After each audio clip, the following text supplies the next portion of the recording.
La crise des réfugiés. Les migrants qui quittent leur pays en 1950 sont plus de 2 millions. 20 millions dans les années 90, 53 millions en 2015. La quasi-totalité fuyait l'Hexagone. Pour l'Europe, plus de 700 000 personnes ont traversé la Méditerranée l'an dernier au périple de leur vie. Une énorme vague polémique est apparue. On parlait de migrants réfugiés, hommes, femmes, enfants, massés dans des embarquements de fortune dans l'espoir de rejoindre le centre de l'Europe. Il y a une grosse différence. Si tous les réfugiés sont des migrants, tous les migrants ne sont pas des réfugiés. On parle de migrants pour désigner toute personne qui quitte son foyer, qui se déplace d'un lieu à un autre. Un migrant peut quitter son pays volontairement.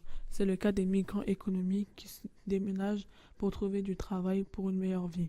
Certains migrants sont forcés pour échapper à la guerre ou à des catastrophes naturelles.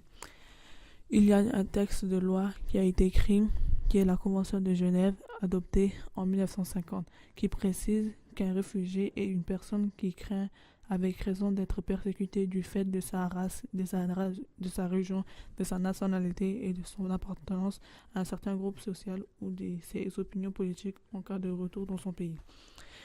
En France, c'est l'Office français de protection des réfugiés qui Alpatride qui détermine quels sont ceux parmi l'ensemble des migrants qui peuvent obtenir statut de réfugié.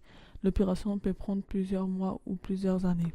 Les personnes qui ont le statut réfugié peuvent obtenir un titre de séjour et résider légalement sur le territoire pendant au moins 10 ans.